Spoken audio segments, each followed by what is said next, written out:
Bismillahirrahmanirrahim. Assalamualaikum warahmatullahi wabarakatuh. Bagaimana kabar Anda? Semoga senantiasa sehat walafiat. Kita berada di channel Sekolah Al-Quran Makassar, tempat Anda dan kita semua belajar Al-Quran dan menjadi murid Al-Quran. Pada video ini kita akan menyajikan dua ayat pertama dari surah Al-Baqarah, yaitu ayat 1 dan ayat yang kedua. Kita lihat ayatnya ya. Yang pertama, auzubillahi minasyaitonirrajim. Surah Al-Baqarah ini ayat pertamanya dibuka dengan Alif Lam Mim. Alif Lam Mim ya. Alif Lam Mim ini kalau kita lihat keterangan di tafsir ringkas Kemenak dikatakan sebagai huruf abjad ya. Alif Lam Mim huruf abjad dan digunakan untuk membuka beberapa nama-nama surah. Kalau menurut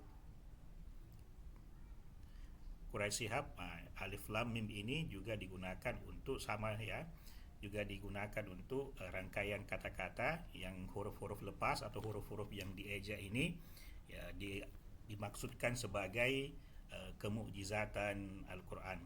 Mudah-mudahan kita ada waktu untuk membahas secara lengkap tentang huruf-huruf pembuka Al-Quran ini, huruf-huruf lepas atau huruf-huruf Al-Muqatta'ah. Nah, ayat yang kedua berbunyi Zalikal kitabu la raiba fihi hudan lil muttaqin. Terjemahannya adalah zalika itu al-kitabu kitab, la tidak ada, raiba keraguan, di dalamnya fihi hudan petunjuk, lil muttaqin bagi orang-orang yang bertakwa.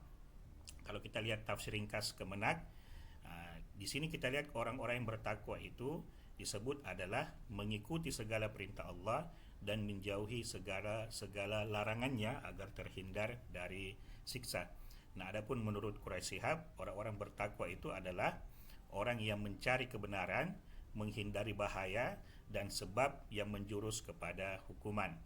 Inilah makna takwa yang dirangkum oleh Quraisy Shihab.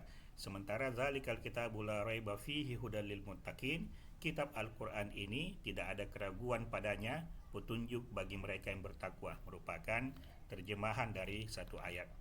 Nah, kalau kita lihat uraiannya, kita akan ketemu bahwa Alif Lam Mim di sini ada perbedaannya. Kata zalika diterjemahkan itu dan diterjemahkan ini ya. Jadi dalam terjemahan ayat yang lengkap, zalika diterjemahkan dengan ini, tetapi di dalam terjemahan perkata, zalika diterjemahkan dengan itu. Nah, kalau kita belajar bahasa Arab, zalika artinya itu ya. Dia merupakan isim isyarah atau kata tunjuk.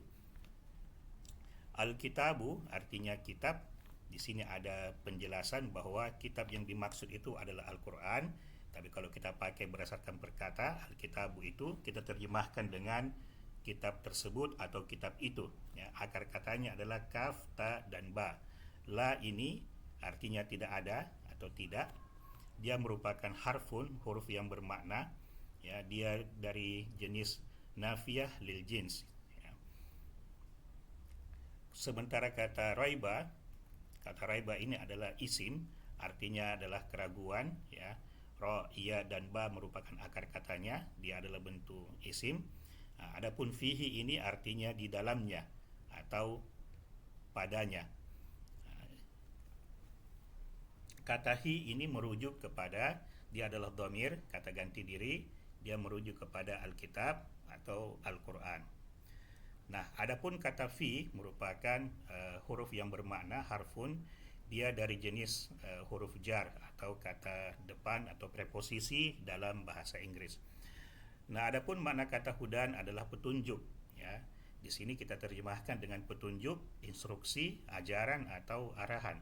Dia diambil dari akar kata ha, da, ya. Jadi ha, dal, dan ya. Kemudian terakhir lil muttaqin artinya bagi orang-orang yang bertakwa. Di sini diterjemahkan dengan bagi mereka yang bertakwa. Kita terjemahkannya dengan bagi untuk orang-orang yang bertakwa.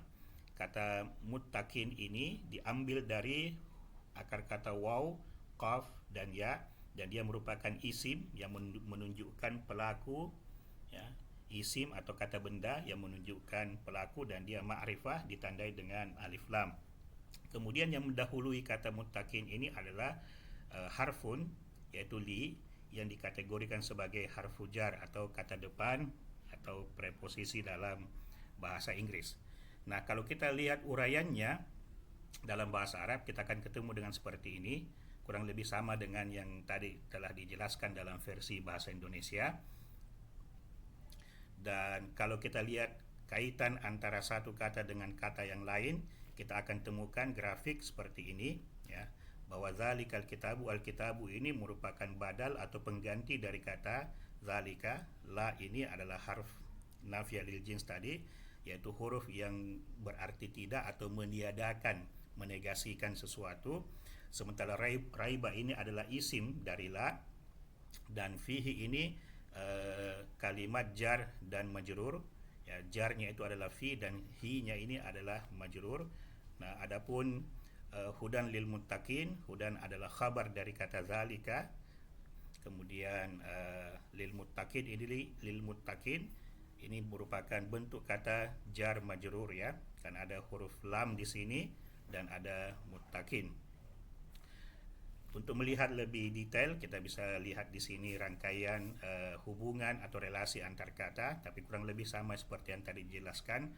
Nah, yang menarik di ayat kedua ini adalah variasi terjemahannya. Kalau kita lihat dalam terjemahan bahasa Inggris, kita akan temukan kata zalika itu dominan diterjemahkan dengan kata this, ya, artinya ini.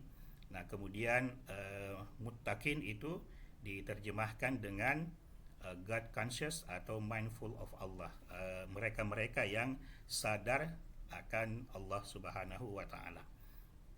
Nah, kalau kita lihat variasi kata-katanya, nah, sini mayoritas diterjemahkan dengan this, ya. This is the book, untuk menyatakan zalikal kitabu.